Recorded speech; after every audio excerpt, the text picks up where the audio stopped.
नमस्कार दोस्तों, ट्रिकी गुरु अमित गुप्ता के YouTube चैनल में आज आपका फिर से स्वागत है। दोस्तों, आज के इस वीडियो में हम आपको बताएंगे कि परीक्षा हाल में जीएस या जीके के प्रश्न ज्यादातर गलत क्यों होते हैं। जहां एक छात्र 8 घंटे पढ़ाई करके 30 प्रश्नों में 20 प्रश्न सही कर पाता है, वहीं दूसरा छात्र उतने ही देर पढ़ाई करके 30 प्रश्नों में 25 प्रश्न सही कर लेता है और इस तरह से वो परीक्षा में सफल हो जाता है और दूसरा छात्र 5 नंबरों से असफल हो जाता है। तो आज की इस वीडियो में मैं आपको यही बताऊंगा कि जीएस या जीके के प्रश्नों को ज्यादा से ज्यादा हम सही कैसे कर सकते हैं और इस बात को मैं कुछ प्रश्नों के माध्यम से प्रैक्टिकल रूप में भी आपको बताऊंगा। दोस्तों, आज हम बात रीजनिंग और मैथ की नहीं कर रहे हैं, क्योंकि मैथ और रीजनिंग टोटल प्रैक्टिस और प्रैक्टिस पर ही निर्भर है। आप जितना प्रैक्टिस करेंगे आपकी स्पीड उतनी ही ज्यादा बढ़ेगी और परीक्षा हाल में कम समय में आप मैथ और रीजनिंग को आसानी से सॉल्व कर सकते हैं। लेकिन अगर बात जीएस और जीके की जाए तो यह एक अथाह सागर है। आप जितना पढ़ें उतना ही कम है। इसमें क्या क्या है तो इतिहास, भूगोल, संविधान, विज्ञान और इसके साथ साथ करंट अफेयर जो कि समय समय पर बदलता भी रहता है और उसके साथ साथ राज्यों के विशेषांक भी इसमें शामिल है। तो ये इतना विस्तृत जो सिलेबस है उसे आप तैयार भी करते हैं तो आपको एक लंबा समय लगता है। और सबसे बड़ी दिक्कत ये है कि इस पूरे सिलेबस को तैयार करने के बावजूद भी अगर आप परीक्षा से ठीक पहले 6 दिन, 7 दिन, 8 दिन, 10 दिन पहले अगर रिविजन नहीं करते हैं तो इसका मतलब वो परीक्षा हाल में आपका सिर्फ 50% भी से कम आपको याद रह पाएगा। यानी कि परीक्षा से ठीक पहले रिवीजन करना बहुत ही ज्यादा आवश्यक होता है। अगर आप किसी विषय को 1 महीना पहले पढ़े हैं तो आप समझिएगा कि आपने कुछ नहीं पढ़ा है। तो अगर हम देखते हैं एक कम पढ़ने वाला छात्र जो एकदम कम जीएस पढ़ता है, बस थोड़ा बहुत देख लिया है, तो उसे 30 में कितने नंबर मिलते हैं तो 7 से 10 नंबर मिलते हैं। और एक मध्यम छात्र जो ना बहुत ज्यादा पढ़ता है ना जीएस को बहुत कम पढ़ता है तो उसे कितने नंबर मिलेंगे तो बहुत ज्यादा अंतर नहीं आएगा। 30 में कितने नंबर तो वो 10 से 15 नंबर के बीच में पाता है। और एक ज्यादा पढ़ने वाले छात्र जो कि बहुत ज्यादा पढ़ता है, यानी कि 8 घंटा पढ़ता है या इससे ज्यादा पढ़ता है और जीएस पर विशेष ध्यान देता है, तो उनमें एक छात्र 30 में 20 नंबर पा सकता है, 20 से 25 नंबर। और दूसरा छात्र जो कि उतना ही देर पढ़ता है, 8 ही घंटा पढ़ता है, लेकिन वो 25 से 30 नंबर पा सकता है। बस उसके पढ़ने के तरीके में अंतर होता है। तो वो अंतर क्या होता है उसे ही इस वीडियो में मैं बता रहा हूं। जो पहला छात्र है, ए छात्र, इसे हम ए में डिवाइड करते हैं। ए नामक जो छात्र है वो 8 घंटे पढ़ाई करता है और किसी जीएस के एक सब्जेक्ट को उठाता है और उसे रट्टा मारता है 5 बार, 10 बार, फिर दूसरा विषय, फिर तीसरा विषय, ऐसे करते करते वो आगे बढ़ता है और पीछे से वो कुछ कुछ भूलता जाता है। और परीक्षा के समय में अगर उसने रिवीजन नहीं किया, परीक्षा से ठीक 15 दिन पहले, 7 दिन पहले रिवीजन नहीं किया, तब तो ये मान के चलिए कि उसने जितना पढ़ा था उसका 50% भी उसे याद नहीं रहेगा। और उसने अगर परीक्षा से ठीक पहले रिवीजन किसी तरह से, वैसे तो वो संभव नहीं कि पूरा रिवीजन जल्दी से कर पाए, लेकिन अगर उसने रिवीजन कुछ कुछ किया भी तो उसे 50% तक ही याद रहेगा। और ऐसा नहीं कि परीक्षा हाल में उसके प्रश्न नहीं फंसेंगे, प्रश्न फंसेंगे भी, जो उसने पढ़ा है वही पूछा जाएगा। लेकिन जब वो टिक करने के लिए आगे बढ़ेगा तो उसे कंफ्यूजन होगा, उसे पता चलेगा कि मैं ए को टिक करूं या सी को टिक करूं, उसे पता नहीं चल पाएगा, या डी को टिक करूं या बी को टिक करूं, वो कंफ्यूज हो जाएगा।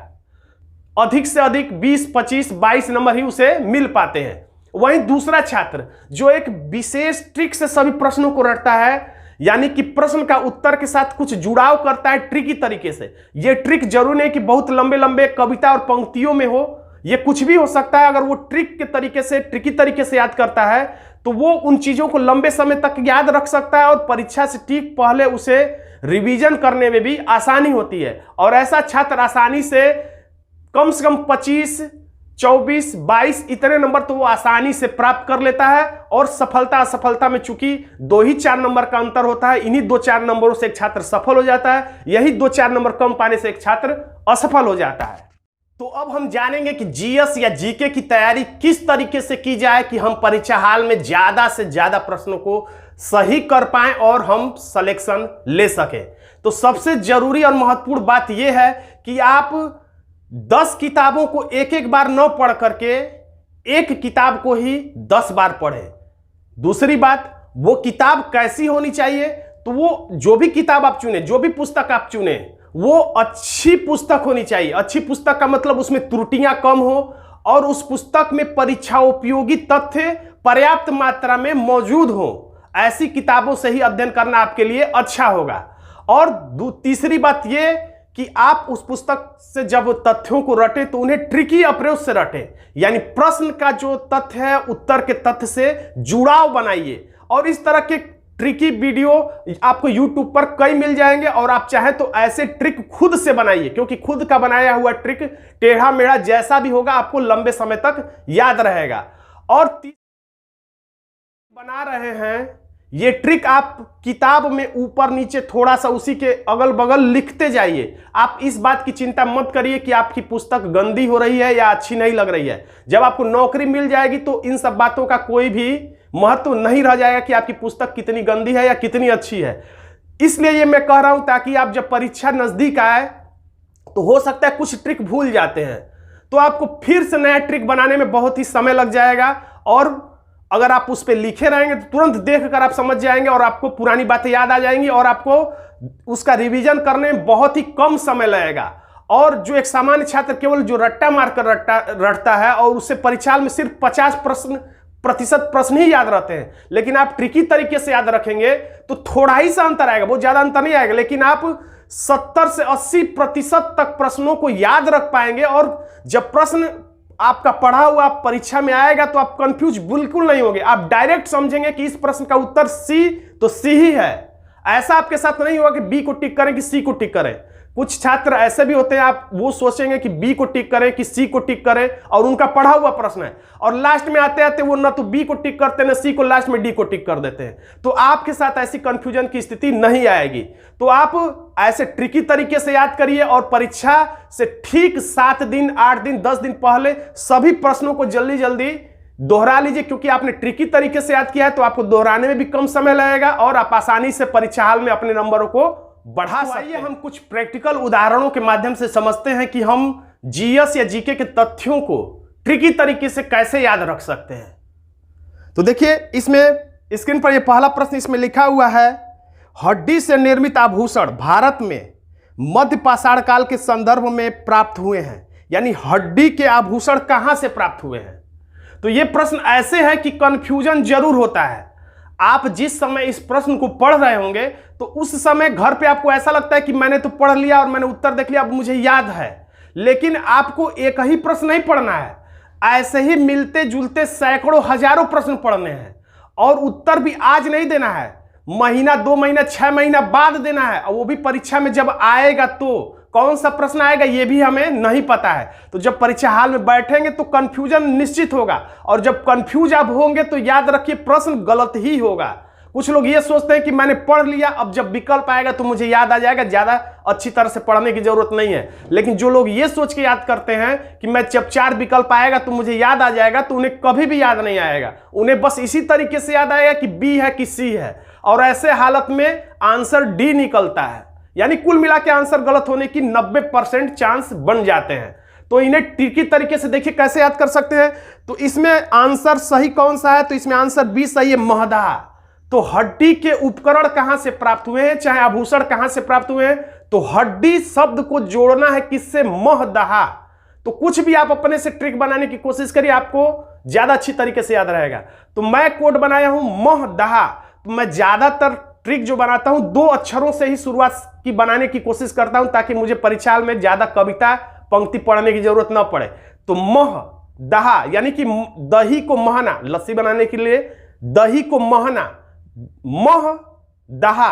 तो महदाह यानी महा जा रहा है दही को किस चीज से, तो एक हड्डी के उपकरण से, हड्डी से दही को महा जा रहा है। तो एक थोड़ा सा सोचने में, मुझे बताने में समय लग रहा है, आपको समझने में समय नहीं लगेगा। महदाह तो आपको सिर्फ ट्रिक बना ली, अब आगे नहीं बढ़ जाना कि मुझे अब याद हो गया कि महदाह में क्या मिला है, तो हड्डी का उपकरण मिला है। नहीं, ट्रिक बनाने के साथ आपको साथ साथ रट्टा भी मारना है, दोनों ही तरीके से रटना है। क्या करना है आपको, तो मुंह से बोलना है हड्डी के उपकरण महदाह, लेकिन मन में सोचना है कि महा गया दही, यानी कि मन में आपको ट्रिक सोचना है और मुंह से वो शब्द बोलना है जो कि प्रश्न उत्तर में सम्मिलित है, महदाह। और मन में सोचना है कि हड्डी के उपकरण, महदहा यानी कि महने वाला दही। तो इस तरह से आपको याद होगा। अब जैसे दूसरा प्रश्न देखिए, इसमें लिखा हुआ है एक ही कब्र से 3 मानव कंकाल निकले हैं, यानी कहां से एक ही कब्र से 3 मानव कंकाल प्राप्त हुए हैं। तो इसमें सही जवाब है बी, दमदमा। अब देखिए महदहा, दमदमा, ये प्रश्न ऐसे हैं कि आपस में आज आपको नहीं लग रहा है, लेकिन जब परीक्षा हाल में आएगा तो आप कंफ्यूज हो जाएंगे कि महदहा को टिक करें कि दमदमा को टिक करें, ज्यादा अंतर नहीं है। तो इसका ट्रिक मैंने बनाया है कि एक ही कब्र में जब 3 लोगों को दफनाया जाएगा तो उनका दम घुटेगा। तो बस इतना ही ट्रिक बना लिए तो आपको ये सोचेंगे कि याद आ जाए, तो याद आ भी सकता है, लेकिन आपको और इसको मजबूत करने के लिए रट्टा मारना भी है, ट्रिक भी बनाना है। तो आप मुंह से बोलिए दमदमा, एक कब्र में 3 लोग, तो बोल रहे एक कब्र में 3 लोग, लेकिन मन में सोच रहे कि दम घुट गया, यानी कि मन में ट्रिक सोचना है और मुंह से शब्दों को बोलना है, प्रश्न को और उत्तर को, और कोशिश करना है कम से कम शब्द बोले। तो ये अब तीसरा प्रश्न देखिए, तीसरा प्रश्न इसमें है भारत में मानव का सर्वप्रथम साक्ष्य कहां से मिला है। तो इसमें सही जवाब है डी, नर्मदा घाटी। और ट्रिक है कि मानव और उत्तर है, ज्यादातर मैं ट्रिक बनाता हूं 2 ही अक्षर से, ताकि विकल्प से ही सबका 2-2 अक्षर देखूं, तो अगर ट्रिक मैंने बनाया रहेगा तो याद आ जाएगा। तो नर्मदा, नर, इसमें नर खुद छुपा हुआ है। तो मानव का साक्ष्य कहां से मिला, तो नर, मानव भी एक नर है। तो आप मुंह से बोलिए मानव का साक्ष्य नर्मदा, मानव का साक्ष्य नर्मदा, लेकिन मन में सोचिए कि नर नर नर। तो इस तरीके से आप तथ्यों को आसानी तरीके से याद भी कर लेंगे, परीक्षा से ठीक पहले रिवीजन करने में भी आपको आसानी होगा, और जब परीक्षा में प्रश्न आएगा तो आप कंफ्यूज नहीं होंगे।